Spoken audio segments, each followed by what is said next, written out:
In this episode, a look at the style of mid-2000s portable multimedia technology. We uncover the secret mathematical code hidden inside a 4-letter logo, and we plug in a terrifyingly questionable universal power brick just to see if this $15 flea market survivor will actually spring back to life. Welcome back to RTD. In 2005, if you walked into a cafe carrying a charcoal grey laptop, everyone assumed you were an accountant who spent his weekends sorting spreadsheets. But if you pulled this slim, magnesium-clad alloy beauty out of your bag, you've just told everyone that you were modern, stylish, and cool. This is the Sony VAIO VGN-FS515E, and today, we are going to find out if it's still cool 2 decades later. Just look at it. I picked this up from a junk market for just $15, which is either an incredible bargain or a sign that nobody else wanted it. The top is a little bit scuffed up, and the battery told me a story about how much charge it used to be able to hold. There was no AC adapter either, which means I have to rely on this. A quality Chinese universal power adapter that I'm fairly convinced is only one bad day away from becoming a house fire. Every time I use this, I feel there is a 50-50 chance I'm starting a laptop or an insurance claim. But before we even think about turning this machine on, we have to address the name, VAIO. Most people assume it's just a random arrangement of letters dreamt up by a marketing department late on a Friday afternoon. But no, Sony's design team was far more clever than that. Look at how the logo is formed. The V and the A are connected seamlessly to form a smooth, continuous sine wave, representing the classic world of analog signals. The I and the O, on the other hand, are stylized to represent a 1 and a 0, the fundamental binary digits of the digital world. It is a visual representation of the transition from analog to digital, and the original acronym stood for Visual Audio Intelligent Organizer. It is this kind of obsessive, brilliant design touch that makes tech nerds like me smile every single time they see it. Now, let's take a closer look at this unit. Curvy, sleek, silver, genuinely still good looking by today's standards, which is far more than I can say about myself. In the mid-2000s, there was one logo that trendy people needed to have on their laptop, and that logo was VAIO. For anyone who loves mid-2000s hardware, this machine is comfort food. Today's laptops give you a couple of identical, tiny ports and force you to carry an entire pouch full of adapters.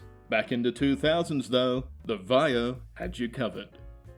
Around the sides we have VGA output for external monitors or projectors, 2 USB 2.0 ports, Sony's memory stick slot, because back then, Sony was convinced their proprietary flash media would beat the SD card, an iLink port or FireWire for most of the rest of the world, a PCM-CIA Type 2 expansion slot, we have a 56K dial-up modem port, an Ethernet jack, dedicated 3.5mm audio jacks, and a Wi-Fi on-off toggle.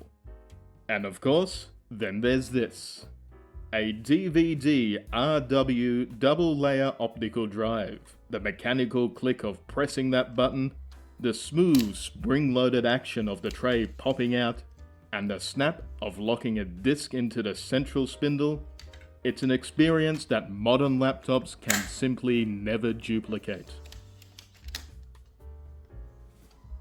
Pop the lid open, and you've got a 15.4-inch WXGA display, 1280 by 800 with a 16 by 10 ratio, and coated in Sony's X-Black glossy finish, revolutionary for the time. See, back then, almost every laptop screen was dull, matte, and about as vibrant as a Tuesday morning. Sony said no, let's make the colors really pop. And they did. Photos, DVDs, this thing looked gorgeous. The catch? The second any light source comes anywhere near the screen, congratulations, you now own a very expensive hand mirror. The keyboard is a little yellowed with age. It should be much whiter, but it's still got a very nice tactile feel. Honestly, much nicer than a lot of modern laptops do today.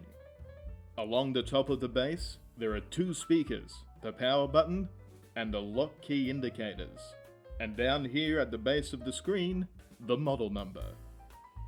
Now, here's a little Sonyism for you. On the bottom of the laptop, there is a sticker that says model number.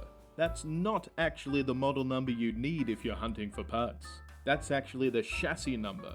Sony has always played this little game of which number did you actually mean, and has ruined many parts search for many an unsuspecting collector. Consider yourselves warned. Flip to the palm rest and we find out what's actually driving this thing. An Intel Celeron M390 running at 1.7 GHz. Now, the Celeron M wasn't exactly Intel's finest chip. It's essentially a Pentium M with the cache trimmed down and a couple of features quietly removed to hit a lower price point, which in English means it's fine for browsing, email and office, but ask it to do anything remotely demanding and it'll start sweating. And now, for the moment of truth. Time to plug in this completely safe, definitely not a fire hazard power supply, and see if this old boy still boots. And the trick with this power supply, and I cannot stress this enough, is to simply ignore how hot it gets. That's totally normal. Probably. And we have a working laptop. Excellent. Quick disclaimer. I had to reshoot this boot sequence because the previous owner had left an enormous amount of personal data scattered across the desktop. The kind of stuff you don't really want strangers seeing. So if you're passing on an old machine, pull the hard drive, or at the bare minimum format it. So here's the cleaned up desktop. Not too much installed. Microsoft Office, Winamp, VLC, and Nero Start Smart, which alone tells you the era better than any date stamp ever could. Popping into the system specs, we see a whopping 504 megabytes of RAM, probably two 256 megabyte sticks holding hands and hoping for the best. Back in 2005, this would have felt a little sluggish for anything heavy, but for the basics, perfectly serviceable.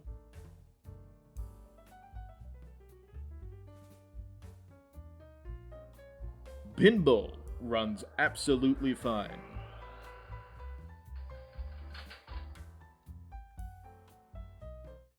YouTube's finest royalty-free music actually sounds pretty decent. Credit where credit's due, Sony.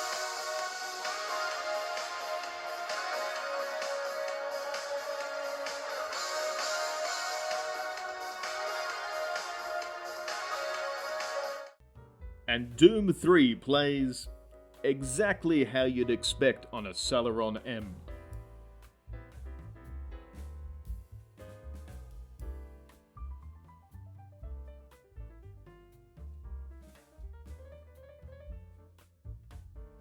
Here's my verdict on the Sony VAIO. Is it rare? No. Is it powerful? Absolutely not. But is it a great example of a 2005 mid-range multimedia laptop that still holds up on style and build quality 2 decades later? Yeah it is. And it was one step away from being thrown in the skip when I found it, which frankly is a crime. I'm a firm believer these old machines deserve saving.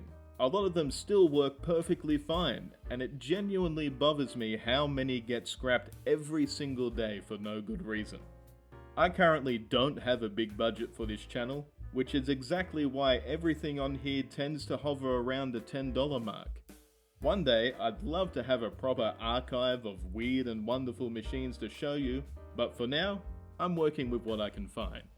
If you want to help make that happen, liking, commenting and subscribing, even just sharing a video, really does make a difference for a channel this size. Thank you to everyone who has been here since the start, and to everyone who's just found me. Welcome to the madness.